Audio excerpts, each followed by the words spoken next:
دی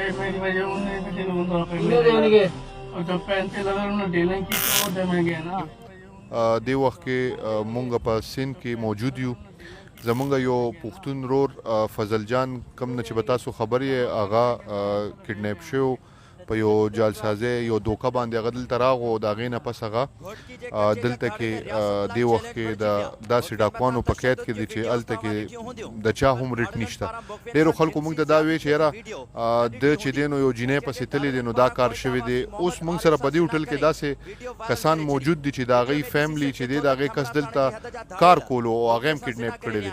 نو دلته کې دا د روزانه دا یو معمول جوړ شوی دی. بلکې پرون چې مونږ ډي پی او صاحب افیس کې ناستو نو هلته کې هم د پنجاب نه یو کس راوستی نو یو خو تاسو ټولو ته دا ریکویسټ دی چې خدای ته وګورئ تاسو ته څوک یا د ګاډي په شکل کې یا د جینۍ په شکل کې یا په بل څه شکل کې لالچ درکړي او تاسو ته یو شی ارزان درکړي او دا په دې ایریا کې راځي نو مهرباني وکړئ دې ایریا ته بالکل مه راځئ ځکه چې دلته کې انسانان نه دي. دا د انسانانو نه غورځېدلې قسمه خلک دي چې دي کې د انسانیت اړو شته نه. دې نه علاوه دلته کې چې کوم دي سره هغه ظلمونه کوي نو موږ ته دلته کې یو ویډیو وکړه د 13 اګست ویډیو د هغه موږ تاسو سره نشو شیر کولی. د ظلم هغه انتها ده. یو خو تاسو ته دا ریکویسټ دی چې مهرباني وکړئ خپل ارد ګرد وګورئ که داسې قسمه چا سره څه دوکه کېږي یا څه فراډ کېږي نو هغه هم تاسو موږ سره شریکولی شئ. د دې نه علاوه مونږ سره د 400 مشران هم مونږ سره په دې ټیم کې راغلي د چا په سربراهۍ کې چې مونږ دلته راغلي او د مونږ کوشش دا دی چې فضل جان مونږ ان شاء الله دلته نه بازیاب کړو. نو زمونږ به پوره کوشش خدا یوازې په کوشش نه ستاسو دعاګانو مونږ ته ډېر زیات ضرورت دی. نو مونږ تاسو ته وایو چې مونږ له دعاګانې وکړئ. بل سند ګورنمنټ مونږ له پولیس سیکیورټي راکړې ده په دې د هغې مونږ شکریا ادا کوو چې زمونږ سیفټي خو شته خو دلته کې چې کوم خلک به یارو مددګار راشي نو د هغې ته بیا دلته ډېر زیات تکلیفات دي.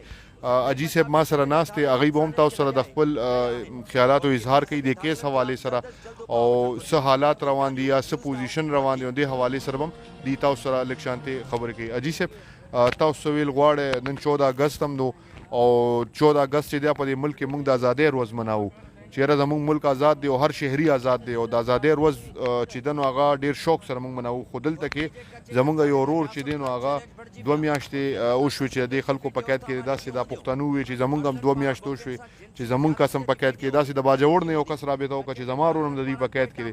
نو مطلب دا خو دلته یو کاروبار یو بزنس روان دی. نو تاسو څه وایئ دې حوالې سره پښتنو ته یا تاسو خبره کوئ؟ د ټولو ناول خو به زه خپلو درنو پښتنو عوامو ته دا یو میسج ورکړم چې مهرباني وکړئ مخکې چې زموږ کم تاریخ دی د پښتنو یووالی بهادري وه نو همغه شان تاسو ټول را یو شئ. که دغه رنګ واقعي زموږ څه کېږي یا سبا د بل پښتون څه کېږي نو دا زموږ دپاره ډېره د شرم خبره ده.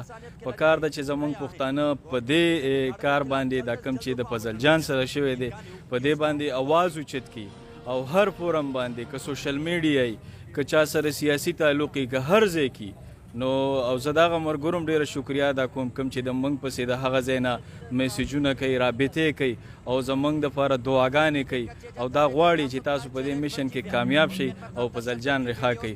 نو مهرباني وکړئ دا پیغام ټولو ملګرو ته ورسوئ. موږ به وختاً په وختاً چې موږ ته کوم نیو میسیج کوم نوې خبر ملاویږي هغه به موږ تاسو سره شیر کوو او مهرباني وکړئ تاسو ټول را یو شئ که د سوشل میډیا په ترو که په هر فورم یې دا آواز اوچت کړئ چې ځکه موږ دلته چې رالو موږ ډېر وکتل چې ډېر پښتانه دغه رنګې چاته د روزګار چانس ورکړی شوي څوک د جینۍ په دغه باندې څه قسمه هغه دغه دوی جوړی پلانینګونه یو پښتون راغواړي دلته او ځان سره یې کینئ او بیا یې همغه رنګ ډیمانډ کوي. نو مهرباني وکړئ پښتنو ته زما دا یو ریکویسټ دی پیغام دی چې یو شئ ګینې لکه موږ دپاره دا یو د ډېره بده خبره ده. وګورئ هر وخت موږ سره په لاین اوسئ او دعاګانې کوئ. ډېره مننه والسلام. وورې دی دلته موږ سره یو مشر دی او هغوی زه د یو جذبې ته ګورم چې کله موږ کینو نو هغه وایي چې یاره دا موږ دلته څه ته ناست یو په خپله پې ولې نه ورځو او که روټۍ خورو نو هم د حاجي صاحب دا یو خبره ده چې یاره دا موږ دا 15 چې دي نو 500 برابر یو کله وایي موږ د دې 500 برابر یو. نو زه حاجي صاحب ته وایم چې حاجي صاحب زه تاسو باندې فخر کوم تاسو ته سلام کوم چې یاره تاسو د جذبې سره وایي چې یاره موږ لاړ شو خو بعض ځای کې زموږ مجبورۍ دي او چونکې سټیټ کې موږ دا نه غواړو چې یاره زموږ د لاسه دی چاته نقصان ورسي دا د سټیټ ذمواري ده او سټیټ به خپل کار کوي. حاجي صاحب تاسو مختصر شان د څه پیغام وي څه دغې نو تاسو هم ورکړئ. بس زه خو به دا خبرې وکړم. اول خو مې کلمه وویلې اعوذ بالله من الشیطان الرجیم بسم الله الرحمن الرحیم. اول خو زه دا خبره کوم د خپلو علاقې د سیاسي مشرانو ته، خو سیاسي مشران نه د سیاسي ظالمانو ته، چې په دې وخت کې دوی راپا نسېدلو. موږ ته صرف د دوی د یو دغه ضرورت نشته، موږ سره دوی دا ضرورت دی چې دوی راپاسي او دلته کې موږ له د حکومت کور کې یا د افسران سره یو لار پیدا کړي. هر څه موږ په خپله کولی شو، خو چې موږ سره دوی لږه ملګرتیا خو وي که نه. دا یوازې دا نه چې موږ دا د کراچۍ لار چې دا د زموږ د پښتنو، زموږ د ټولو پښتنو په دې کراچۍ کې روزګار دی. څوک ځي څوک راځي، دا خلک یې کوزوي.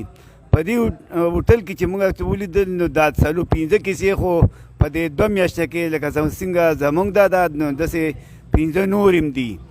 دا خلک دي پیسو له ایثار کړي دي. دا علاقه داسې علاقه ده چې دلته کې پولیس وایي زموږ لاس نه رسي. نو ولې دا د کوم ځای نه سخته علاقه ده چې دې کې دې لاس نه رسي؟ خلاص یې رسي.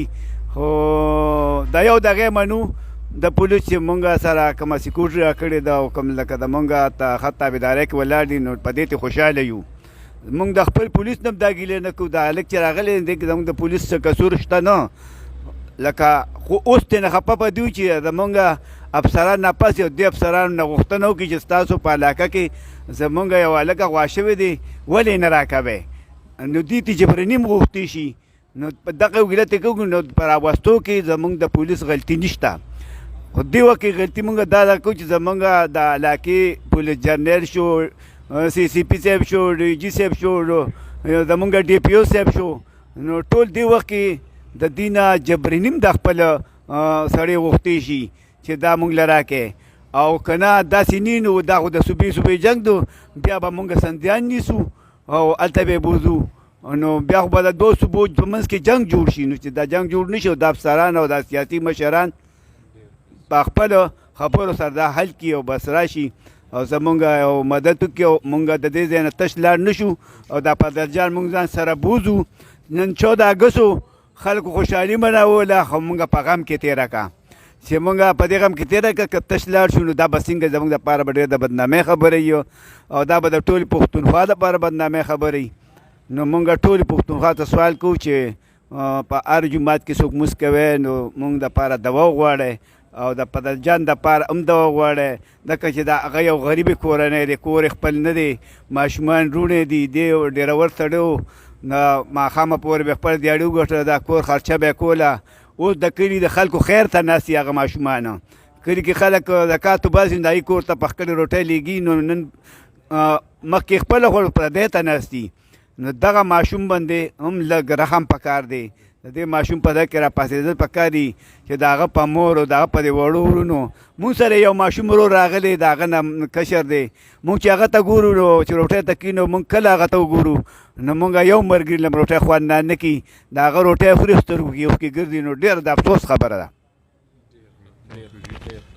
تاسو اجي صاحب خبرې واورېدې او اجي صاحب کې زما دا یو کار خوښ دی چې بس ډېر یېغ نیغ سړی دی او چې څه خبرې بس ډایرکټ خبره کوي، یاره بس دا کوو او داسې کوو. خو دا د هغوی جذبه ده او د هغوی هغه جوش دی چې هغوی نه دا نه برداشت کېږي چې ولې زموږ یو پښتون رور دی دغه ځای کې دی. موږ سره دلته کې سماجي سیاسي کارکن مشال خان هم موجود دی. مشال خان تاسو سوري جی د معافي غواړم چونکې تکاوټ دی. خوشحال خان دا به خیر دی دغه کو سکیپ کو. خوشحال خان زه تاسو نه معافي غواړم. خو خوشحال خان تاسو د کیس ته په کم نظر باندې ګورئ او تاسو په خیال څه کول غواړي موږ له او تاسو څه پیغام ورکول غواړئ؟ تاسو خپلې خبرې جی شریکې کوئ. بسم الله الرحمن الرحیم. شاهنام خان ستاسو مهرباني چې د اجي صاحب او ناصر علي خان ډېرې ښکلې خبرې وکړې. هغې نه پس خو د خبرو د هغه توک نه جوړېږي ځکه چې دوی ټولې خبرې راختمې کړې ډېر په یو ښه طریقه. خو زما خو قوم ته اپیل دی څنګه چې مشر وي د دعاګانو او زموږ اواز د نورو غټولو چې قوم موږ سره ولاړي زموږ اواز یې مضبوط کړو چې ټول هر یو کار پرېږدي صرف دې اواز له زور ورکړي چې دا د هغه پښتونخوا نه داسې اواز راوچت شي چې د سند حکومت ته زموږ د شفارس او د منت ضرورت را نه شي چې موږ د چا احسان وانلو چې د قوم راپاسي او د قوم دومره غټ پریشر جوړ شي چې سند حکومت موږ له خپل ماشوم راکړي او موږ در روان شو. باقي بالکل د سند حکومت سره ډیرو مشرانو کشرانو د هر ملګري په خپل وس باندې خپل مشر خپل تعلقدار خپل تر ماما وینا کړې ده. داسې ډیر ملګري دي چې خپل ترګان ماماګان افسران دي هغوی موږ له په پرسنل کیپیسټي کې وینا کړې ده. هر ملګري یو د څوک د صوبیدار نی پیدا د هر ملګري یو تعلق یو رشته ده او موږ د سند حکومت سکیورټي هم راکړې ده. زموږ په دې وړه خوله باندې د 400 زموږ یو مشر موږ له عموم د سند حکومت ته وینا کړې ده آفتاب خان جي شیرپاو صاحب.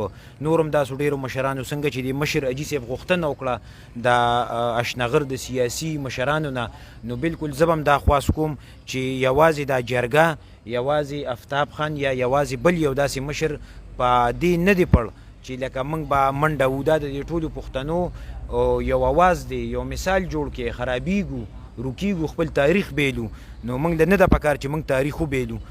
نو بس دعاګانې راته کوي او دعاګانو کې م یاد ساتئ او ټول د خدای ښه ساتي زموږ دا ټوله جرګه چې دوی دا نن د قوم د اواز دې ځای ته راورسو چې دا ډېره د یو وړخته چې زه وګورم یو نظر ته نو دا قوم ماته یو ځای کېدو والا ښکاري. د پښتونخوا په هر ګوټ نه زمونږ اواز راوچتېږي او زمونږ د غونډ قوم انشاءالله به یو ځای کېږي د دې دهشتګردو خلاف. څنګه چې تاسو وکتل دیر کې قوم راوچت شو، سوات کې قوم راوچت شو او هغه طالبان یې ختم کړل. نن یې په بارډر باندې یو دوه مرداران کړي دي دوه طالبان. نو دا زمونږ دپاره کامیابي دي چې قوم دومره پریشر جوړ کړ چې اوس حکومت مجبوره شو چې غلط خلک ختم کړي. نو انشاءالله د سند دا غلط خلک به هم دا پښتون په دې سند حکومت ختموي انشاءالله تعالی. خپلو ماتو ګډو خبرو اجازت غواړم په یو شعر سره. ډېرې د مطلب خبرې یو خبره دا پکې هر سړی به حسینو کو نه وه کربلا پکې او دا د اتمانزو ګودر دی لرې ترې نه ودرېږه دا هغه دریاب دی چې چڼ نه لګي د چا پکې. والسلام. ډیره مننه ستاسو د قیمتي خبرو. موږ سره دلته کې یو بل سوشل اکټیویسټ او هغه لګیا د انسانیت دپاره کار کوي، عمیر خان. هم تاسو سره لږې خپلې خبرې شریکېږي. عمیر خان تاسو هم خپلې خبرې جي بسم الله الرحمن الرحیم. د ټول نه مخکې خو زه د شاهنام خان، د نصر علي خان، د خوشحال خان زموږ چې کوم ټیم راغلی د هغوی ټولو شکریا ادا کوم چې د خپل قیمتي وخت نه یې وخت راوویسته او د خپل کورونه خپل بچي خپل آرام یې پرېښود او دې ماشوم دپاره چې کوم دی غریب ماشوم دپاره چې د کور دره کې نه لګي د رزق دره کې نه لګي هغوی دپاره دوی خپل آرامونه خوبونه سکون چې کوم دی هغه حرام که او د خپل کورونه خپل بچي یې پرېښودل او دلته سند ته رالل او د هغه په بازیابولو کې خپل کوشش کوي. د ټولو نه مخکې زه دا خبره کوم چې دلته موږ تقریبا 4-5 ورځې شوې چې موږ راغلي یو او موږ دا مختلف قسمه واقعیات ګورو. تقریبا چې موږ راغلي یو نو دا 4-5 واقعه ده چې دا په ډیلی بیسس باندې دلته روټین کې دا شروع دي او مختلف قسمه ماشومان د مختلف قسمه ضلعو د KPK د مختلف قسمه ضلعو یا د پاکستان د پنجاب علاقو چې کوم ماشومان دي هغه چې کوم دي هغه راولي په دوکه دهې باندې راولي او دلته چې کوم دي نو هغه بیا په زنجیرانو کې بندۍ په هغوی تشدد کیږي د هغوی مختلف قسمه ویډیوز کیږي هغه بیا چې کوم دی هغه وایرل کیږي او په هغې باندې چې کوم دی هغه مور پلار والدین چې کوم دی هغوی خفګان کوي او هغې چې کوم دی هغې همزولو مشرانو ته زمونږ ټول خپل همزولي کل ته دا ریکویسټ دی چې کاینلی تاسو په دې دوکه دهې کې مه راځئ او چا سره په دې دغه تعلقونو کې دومره مه ځئ چې تاسو بیا دې ځایونو ته راشئ او خپل چې کوم دی زندګي چې کوم دی هغه بیا په تنګدستۍ کې تېروئ. نو زما ټول هغه ولس ته خواست دی چې خدای خاطر وکړي، رسول خاطر وکړي، ځوانانو ته مې دا ریکویسټ دی چې د دې قسمه پراډونو کې نه ځان وساتئ او خپل مور پلار چې کوم دی زندګي چې کوم دی هغه اسانه او زه د امیر عالم کاکا ډېر شکریا ادا کوم چې هغه په دې بوډاوالي کې چې کوم دی هغه موږ سره لکه د ځوانانو په 400 کې ډېر خلک شته دي، ډېر ظلمي سیاسي خلک شته دي، خو زه د امیر عالم کاکا جذبې ته سلام کوم، هغه غیرت ته سلام کوم چې هغه په دې بوډاوالي کې چې کوم دی هغه موږ سره راغی دلته چې کوم دی خپل کور یې پرېښی دی، خپل بچي یې پرېښي دي او موږ سره چې کوم دی لکه د ځوانانو په شان څنګ په څنګ روان دي او هر ټیم دا خبره کوي چې حکومت یې نشي کولی نو موږ یې پخپله کولی شو. نو زه د میر عالم کاکا جذبې ته خراج تحسین پیش کوم چې په دې دومره اولډ ایج کې چې کوم دی هغه دومره جمدی جذبه لري. ډېره مننه. خوش مونږ سره یو بل سوشل ورکر هیومن رائټس اکټیویسټ هم دلته کې ناست دی او هغه هم ډېر زیات جوش کې دی او چې څه خبره شي نو بس هغه هم وایي چې یاره کاکا بس راځه چې دوه په دوه پې ورځو. نو موږ منې کړي دي. تاسو اشتیاق خان څه خبره وي نو کاینډلي لږ شیر کړئ. بسم الله الرحمن الرحیم. اول ټولو اوریدونکو ته زموږ د طرف نه السلام علیکم. او بیا جی زه د ستاسو د مشرانو د ناصر علي جی صاحب د همایون کاکا ستاسو جی د خوشحال خان ستاسو د جذبې ته زه سلام کوم او زه نور یوت ته هم د 400 یوت ته د کې پی کې یوت ته هغې ته زه دا درخواست کوم چې لکه تاسو په دې باندې اواز اوچت کړئ ځکه چې دا یوازې د فضل جان او یا یوازې 400 کیس نه دی. دې کې دلته د مختلفو ضلعو خبرې راغلې د هغې نه دغه شان په جالسازۍ باندې کسان راوستي دي او هغوی بیا دلته د مختلف دو ډلې چې دا ټول هم په دې چلیږي. دلته داسې سره روزګار دغه نشته بس خلک را تختی هغې پسې بیا چې کوم ډیلیګیشن راشي نو بس هغه دې هوټلو کې پراته وي او دا د دې ځای یو کاروبار جوړ شوی دی. او بل جي حکومت چې غواړي نو هغې ته هېڅ ګرانه نه ده. د دې ځنګلو نه به جي دوی ته څه فایده وي بس چې د هغې اور د پې ورته ولګوي دا ګنده خلک دا د دې ملک ته هېڅ فایده نشته صرف نقصان دی دا بدنامي دی د صوبې هم د ملک هم او د دې مستقل علاج پکار دی. ډېره مننه جي.